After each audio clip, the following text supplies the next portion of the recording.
퇴직금 3억을 들고 라스베가스로 떠난 아버지, 3일 뒤 빈손으로 돌아와 건넨 한 장의 쪽지. 안녕하세요. 저는 한동욱입니다. 2024년 3월, 저는 35년간 다니던 회사에서 정년퇴직을 했습니다.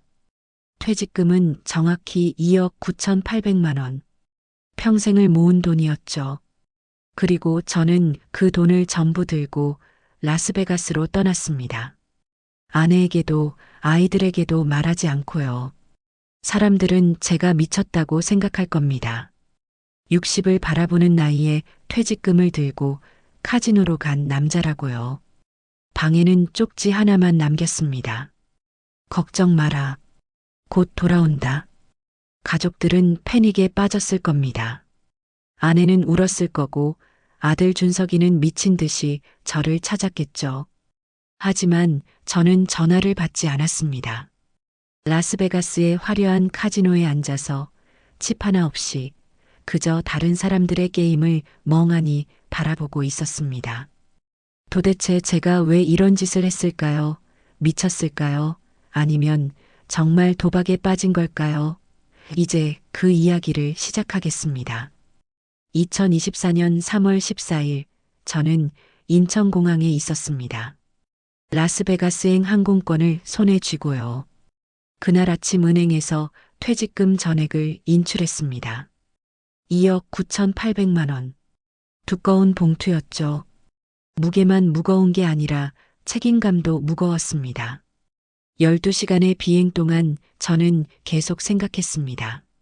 정말 이게 맞는 선택일까? 하지만 돌아갈 수는 없었습니다. 이미 결정했으니까요. 라스베가스에 도착했습니다.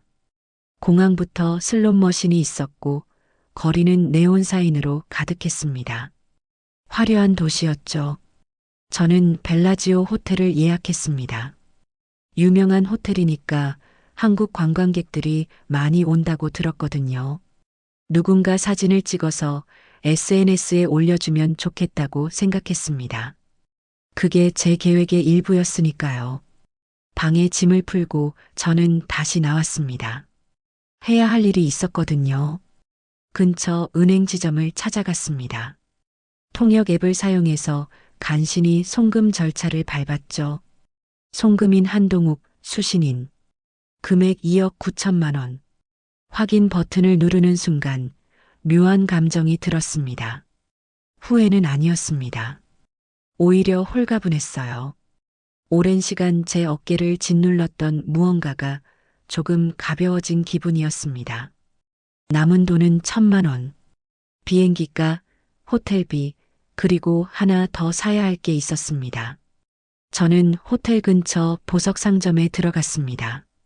직원에게 물었죠. 1,000만 원으로 살 수 있는 가장 예쁜 다이아몬드 반지를 보여주세요. 제 아들 준석이가 다음 달 결혼을 합니다. 하지만 결혼 자금이 부족하다는 걸 알고 있었어요. 특히 약혼녀 서연이 반지를 살 돈이 부족했죠. 이건 아버지로서 마지막으로 해줄 수 있는 것이었습니다. 작지만 아름다운 반지를 샀습니다. 이제 제게 남은 건 거의 없었습니다. 그 후 며칠 저는 카지노장에 갔습니다. 게임을 하러 간 게 아니었어요. 그저 앉아서 다른 사람들이 게임하는 걸 구경했습니다. 혹시 누가 사진을 찍어줄까 싶어서요. 블랙잭 테이블 옆에 앉아서 멍하니 시간을 보냈습니다. 칩은 하나도 없었습니다. 게임에 참여하지도 않았죠. 주변에는 흥분한 사람들, 실망한 사람들, 집착하는 사람들이 있었습니다. 그들은 돈을 벌려고 여기 왔고 저는 돈을 쓰려고 여기 왔습니다. 아니, 이미 썼습니다. 밤이 되어도 잠이 오지 않았습니다. 호텔방 창문으로 라스베가스의 불빛을 바라봤습니다. 화려한 도시. 하지만 제 마음은 35년 전 그 빗속의 밤에 가 있었습니다. 사흘째 되던 날 휴대폰이 계속 울렸습니다. 꺼놓은 줄 알았는데 깜빡했나 봅니다. 아마 아내거나 아들이겠죠. 하지만 받을 수 없었습니다. 아직 준비가 안 됐거든요. 뭐라고 말해야 할지. 그날 저녁도 저는 카지노장에 있었습니다. 블랙잭 테이블 옆에 앉아서 다른 사람들의 게임을 바라보고 있었죠. 그때 누군가 제 이름을 불렀습니다. 아빠. 저는 천천히 고개를 돌렸습니다. 거기 제 아들 준석이가 서 있었습니다. 순간 모든 게 멈춘 것 같았습니다. 준석이가 여기 왜, 어떻게 찾아온 거지? 준석이의 얼굴은 복잡했습니다. 실망, 분노, 걱정이 섞여 있었죠. 저는 아무 말도 할 수 없었어요. 방으로 가자. 여기서 얘기할 수는 없구나. 저는 겨우 그렇게 말하고 일어났습니다. 엘리베이터 안에서 침묵이 흘렀습니다. 준석이도 저도 말이 없었죠. 무슨 말부터 꺼내야 할지 몰랐으니까요. 호텔 방에 들어갔습니다. 준석이는 방을 둘러봤습니다. 침대는 그대로였고 제가 며칠 동안 잠을 못 잤다는 걸 알았겠죠. 저는 창가로 갔습니다. 라스베가스의 야경을 바라보면서 용기를 냈습니다. 준석이가 먼저 말했습니다. 아빠, 돈은요? 퇴직금은 어디 있어요? 떨리는 목소리였어요. 저는 한참을 침묵했습니다. 그리고 거짓말을 하려고 했습니다. 계획대로라면 이렇게 말해야 했죠. 도박으로 다 잃었다고. 준석아, 내가 큰 실수를 했구나. 제가 말하려는 순간 준석이가 소리쳤습니다. 도박으로 다 잃으신 거예요? 저는 고개를 끄덕이려다 멈췄습니다. 아들의 눈을 봤거든요.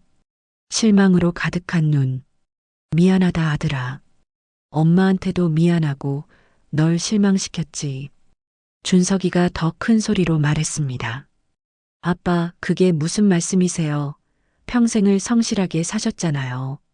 저한테 항상 말씀하셨잖아요. 유행을 바라면 안 된다고, 땀 흘려번 돈이 가장 가치 있다고. 그 말을 들으니 눈물이 났습니다. 제가 아들에게 가르쳤던 말들, 제가 지키려고 노력했던 가치들. 그런데 지금 아들 앞에서 거짓말을 하려고 하다니. 미안하다. 정말 미안하다. 저는 그것밖에 말할 수 없었습니다. 그때 결심했습니다. 더 이상 거짓말은 할 수 없다고. 적어도 준석이한테만은 진실을 말해야 한다고. 준석아. 제가 아들을 불렀습니다. 방에 봉투가 하나 있을 거다. 그걸 먼저 보거라. 준석이는 침대 위에 봉투를 집어들었습니다. 갈색 봉투, 꽤 두꺼웠죠. 떨리는 손으로 봉투를 뜯었습니다. 열어봐. 그 안에는 여러 서류가 들어 있었습니다. 은행 거래 확인증, 어딘가에서 온 감사 편지, 기부금 영수증, 그리고 제가 직접 쓴 편지. 준석이는 먼저 은행 거래 확인증을 받습니다. 송금인 한동욱, 수신인 서울대학교병원 소아암센터, 금액 2억 9천만 원. 2억 9천만 원. 준석이의 얼굴이 창백해졌습니다. 이게 뭐예요? 준석이가 물었습니다. 편지를 읽어봐. 저는 창가에 서서 등을 보이고 있었어요. 차마 준석이 얼굴을 볼 수 없었거든요. 준석이는 떨리는 손으로 제 편지를 펼쳤습니다. 편지는 이렇게 시작됐습니다. 사랑하는 아들 준석에게. 이 편지를 읽고 있다면 아마 너는 지금 라스베가스에 와 있겠구나. 미안하다. 아빠가 너무 비겁한 방법을 선택했다. 하지만 이것밖에 방법이 없었어. 아빠가 지금부터 하는 이야기는 엄마도 모르는 35년 동안 아빠 혼자만 간직해온 비밀이란다. 1989년 7월 15일. 저는 그날을 평생 잊을 수 없습니다. 토요일 저녁이었어요. 아내와 함께 산부인과에서 돌아오는 길이었죠. 아내는 준석이를 임신한 지 7개월째였습니다. 검진 결과는 좋았어요. 건강한 아들이라고 했죠. 저는 행복했습니다. 운전대를 잡고 아들과 보낼 미래를 상상했어요. 공 던지고 자전거 가르쳐주고 운동회에서 달리기 하는 모습을요. 그날 비가 억수같이 쏟아지고 있었습니다. 시야가 거의 보이지 않았어요. 저는 천천히 운전했습니다. 신호등 앞에 멈춰섰죠. 그때였습니다. 뒤에서 쾅 하는 엄청난 소리가 들렸고 차가 앞으로 밀렸습니다. 정신을 차려보니 횡단보도 위에 차가 올라가 있었고 저는 차 안에 갇혀 있었어요. 트럭이 빗길에 미끄러져 제 차를 들이받은 겁니다. 아내는 옆에서 의식을 잃었습니다. 저도 정신이 몽롱했어요. 그런데 더 무서운 일이 벌어졌습니다. 차에서 연기가 나기 시작한 거예요. 불이 붙은 겁니다. 저는 문을 열려고 했지만 열리지 않았습니다. 공포가 몰려왔습니다. 이대로 죽는구나. 아직 태어나지도 않은 아들의 얼굴도 보지 못하고 사람들이 몰려들었습니다. 누군가 119에 신고했죠. 하지만 저는 점점 의식이 흐려졌습니다. 그때 차 창문이 깨지는 소리가 들렸습니다. 누군가 돌로 창문을 깨고 있었어요. 흐릿한 시야로 봤을 때 그건 어린 소년이었습니다. 중학생쯤 되어 보이는 아이. 위험해, 애들은 비켜. 주변 어른들이 소리쳤지만 그 아이는 멈추지 않았습니다. 아이는 깨진 창문으로 손을 넣어 차문을 열고 제 안전벨트를 풀었습니다. 그리고 저를 끌어냈죠. 저는 거의 의식이 없었지만 그 아이의 얼굴만은 또렷이 기억합니다. 땀과 빗물로 범벅이 된 얼굴, 굳게 담은 입술, 두려움과 결연함이 섞인 눈빛. 그 순간 차가 폭발했습니다. 아이는 저를 안전한 곳으로 옮기다가 폭발에 휩싸였습니다. 등에 화염을 뒤집어 쓴 겁니다. 저는 그 광경을 보고 정신을 잃었습니다. 이틀 후 병원에서 깨어났습니다. 아내는 무사했고 뱃속의 아이도 괜찮다고 했습니다. 저는 가벼운 뇌진탕과 몇 군데 타박상만 있었어요. 의사 선생님은 기적이라고 했죠. 저를 구해준 그 소녀는요? 제가 물었습니다. 의사 선생님의 표정이 어두워졌습니다. 중환자실에 있습니다. 전신 2도 화상, 오른팔은 3도 화상입니다. 생명은 건졌지만 평생 흉터를 안고 살아야 할 겁니다. 저는 중환자실로 갔습니다. 창문 너머로 봤어요. 온몸이 붕대로 감겨 있고 각종 기계에 연결되어 있는 어린 소년. 제가 살기 위해 그 아이가 저렇게 된 겁니다. 복도에서 아이의 부모님을 만났습니다. 어머니는 계속 울고 계셨고 아버지는 멍한 표정이었죠. 저는 고개를 숙였습니다.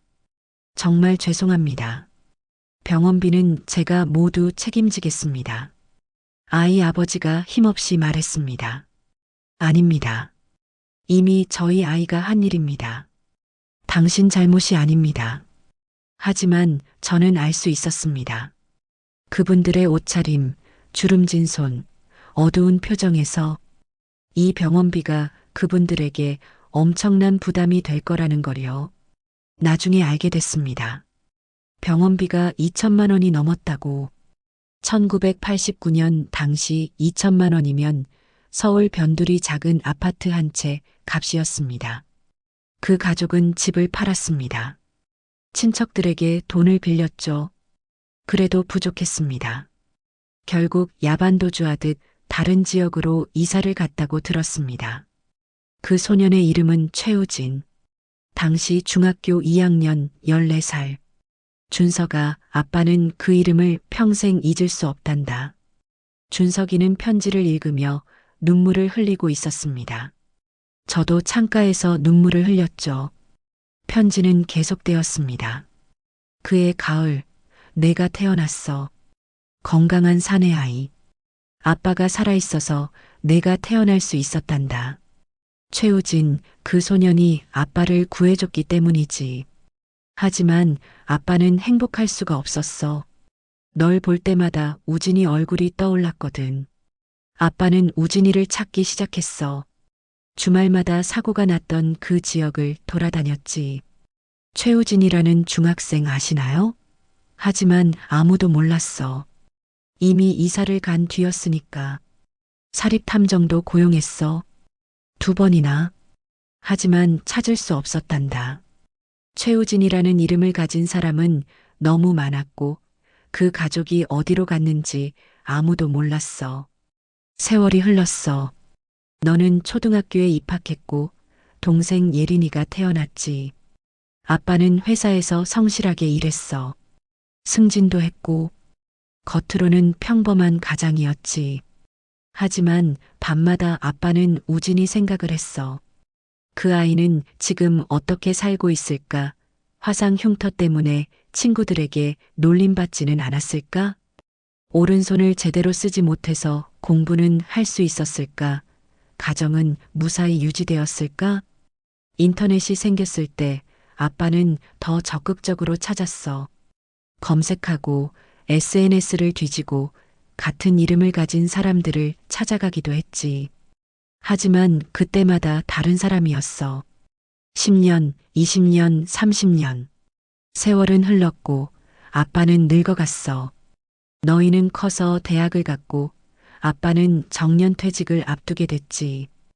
2024년 3월 퇴직하는 날. 동료들이 파티를 열어줬어. 35년간 수고했다고 이제 편히 쉬라고 했지. 퇴직금은 2억 9,800만 원. 평생을 모은 돈이었어. 엄마는 이 돈으로 여행도 가고 손자 손녀 생기면 용돈도 주고 편하게 살자고 했어. 당연한 이야기였지. 하지만 아빠는 밤마다 잠을 이룰 수 없었어. 이 돈으로 편하게 사는 게 맞는 걸까? 내가 이렇게 살 자격이 있을까? 나를 구해준 그 아이에게 아무것도 갚지 못한 채로. 그때 뉴스 기사 하나를 봤어. 서울대 병원 소아암 센터 이야기였지. 치료비를 감당하지 못해 고통받는 아이들이 많다는 내용이었어. 그 순간 깨달았단다. 우진이를 찾을 수는 없지만 힘든 처지에 있는 다른 아이들은 도울 수 있다고. 우진이가 아빠를 구해준 것처럼 아빠도 다른 생명들을 구할 수 있다고. 아빠는 결심했어. 퇴직금 전부를 기부하기로. 하지만 엄마한테 어떻게 말할까? 가족들한테 어떻게 설명할까? 내가 결혼을 앞두고 있고 예린이는 유학 중이고 가족들은 이 돈으로 계획을 세우고 있었지. 아빠가 기부하겠다고 하면 실망할 거야. 이기적이라고 생각할 수도 있고 며칠 밤을 고민했어. 그리고 비겁한 방법을 떠올렸지. 카지노에서 다 잃었다고 하면 어떨까? 그러면 엄마도 아빠를 원망만 하고 더는 캐묻지 않을 것 같았어. 미안하다 아들아. 정말 미안하다. 하지만 아빠는 후회하지 않아. 이 돈으로 최소 10명의 아이들이 치료를 받을 수 있대. 10명의 생명을 살릴 수 있어. 35년 전 아빠를 구해준 그 소년에게 갚지 못한 빚을 이렇게라도 갚고 싶었단다. 아빠를 용서해 주렴. 사랑한다, 준석아. 아빠가. 준석이는 편지를 다 읽고 그 자리에 주저앉았습니다. 눈물이 멈추지 않았어요. 아빠, 준석이가 불렀습니다. 왜 진작 말씀 안 하셨어요? 저는 창가에서 돌아섰습니다. 말할 수 없었어. 엄마한테도 너한테도. 이건 내 짐이니까. 아빠 혼자 35년 동안 그 짐을 지고 사셨어요? 저는 고개를 끄덕였습니다. 준석이가 달려와서 저를 껴안았습니다. 아빠는 잘못하신 거 없어요. 오히려 정말 대단하세요. 3억이요. 보통 사람들은 그 돈으로 편하게 여생을 보내려고 할 거예요. 해외여행도 가고 좋은 차도 사고. 그런데 아빠는 그 돈을 전부 아픈 아이들한테 주셨잖아요. 준석이의 말에 저는 더 크게 울었습니다. 35년 동안 참아왔던 눈물이 쏟아졌습니다. 아빠가 자랑스러워요. 한참을 그렇게 있다가 저는 봉투에서 작은 상자를 꺼냈습니다. 이건 뭐예요? 열어봐. 안에는 다이아몬드 반지가 들어 있었습니다. 이건 내 결혼 반지야. 서연이 반지. 아빠, 1,000만 원.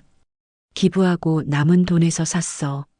비행기값, 호텔비 빼고 딱 이만큼 남았거든.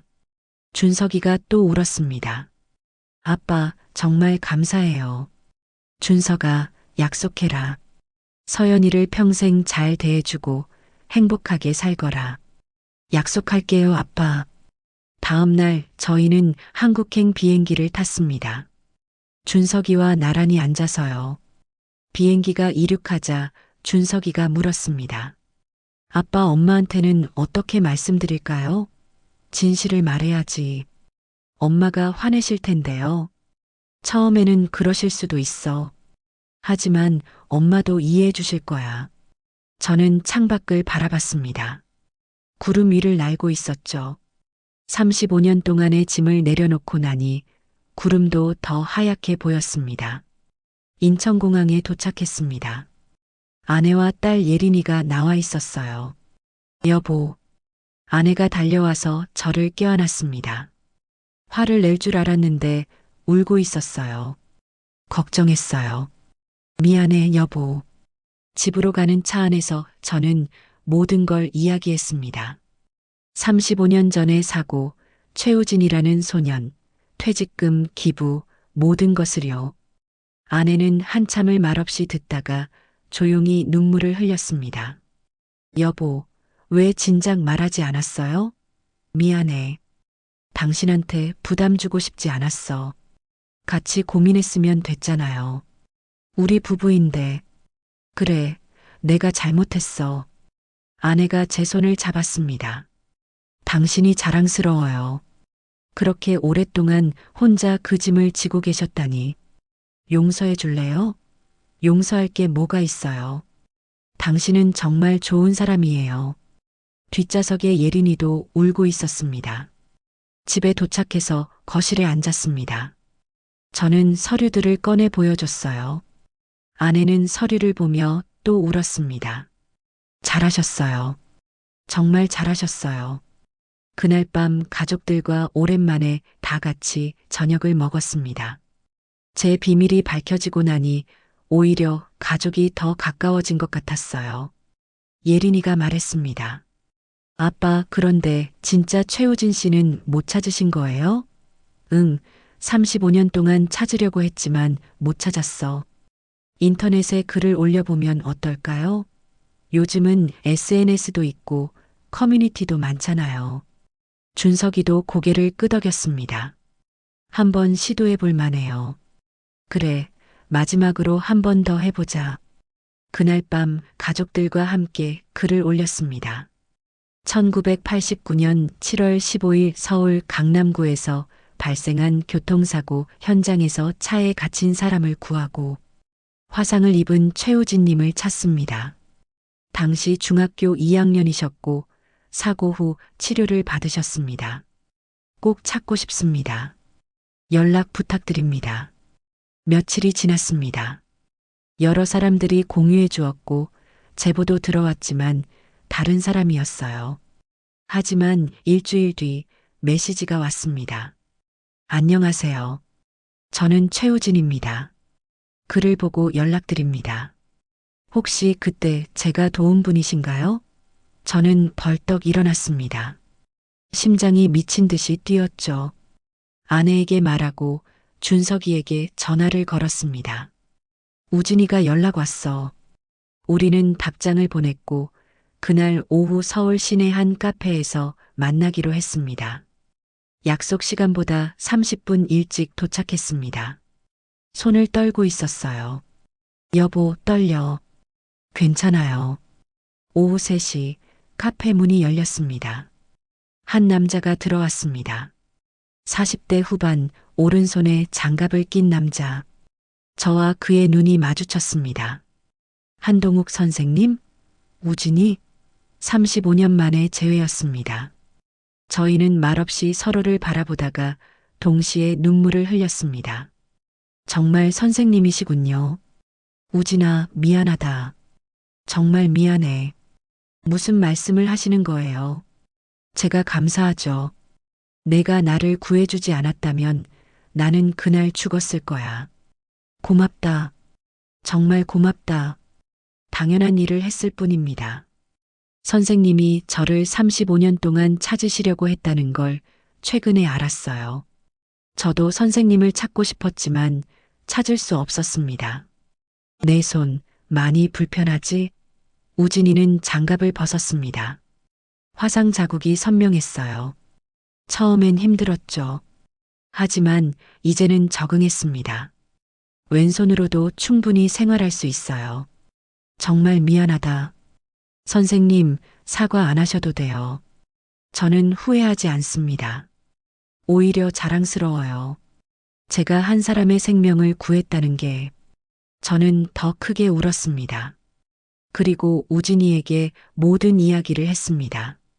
35년 동안 찾으려고 노력했던 것, 퇴직금을 기부한 것까지 3억을 전부 기부하셨다고요?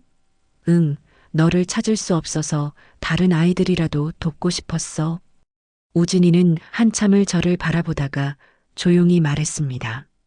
선생님, 저는 지금 소아과 의사입니다. 제가 화상을 입고 병원에 오래 있으면서 의사가 되기로 결심했어요. 특히 아픈 아이들을 돕고 싶었죠. 지금 서울대 병원 소아과에서 일하고 있습니다. 그럼 내가 기부한 그 소아암센터가 네, 제가 근무하는 곳입니다. 선생님의 기부금으로 저희가 치료할 아이들이 많아졌어요. 정말 감사드립니다. 그 순간 모든 것이 이해되었습니다. 35년 전 우진이는 저를 구했고 그로 인해 의사가 되었습니다. 그리고 35년 후 저는 우진이가 일하는 병원에 기부를 했고 그 돈으로 더 많은 아이들이 치료를 받게 되었습니다. 모든 것이 연결되어 있었던 거죠. 그날 이후 저는 우진이와 자주 만났습니다. 35년 동안 못다한 이야기를 나누며 진정한 친구가 되었죠. 제 아들 준석이 결혼식 날 저는 우진이를 주빈으로 모셨습니다. 우진이는 축사를 해주었어요. 35년 전 저는 한 사람을 구했습니다. 하지만 그 사람은 평생 저를 찾으며 저보다 더 많은 사람들을 구했습니다. 오늘 이 자리에 있는 신랑 준석 씨도 그리고 신부 서연 씨도 모두 그날의 선택이 만들어낸 기적입니다. 결혼식이 끝나고 준석이와 단둘이 이야기를 나눴습니다. 아빠, 이 반지로 서연이한테 프러포즈 했어요. 정말 감사해요. 잘했구나. 네, 서연이가 울면서 좋아했어요. 준석아, 오늘 아빠가 마지막으로 하나만 가르쳐 주마. 뭐예요? 돈은 말이야, 어떻게 쓰느냐가 중요한 거야. 모으기만 해서는 의미가 없어. 진짜 가치 있는 곳에 쓸 때 그 돈은 빛을 발하는 거란다. 알겠어요, 아빠. 저도 아빠처럼 살게요. 여러분, 이 이야기를 하게 된 이유는 단 하나입니다.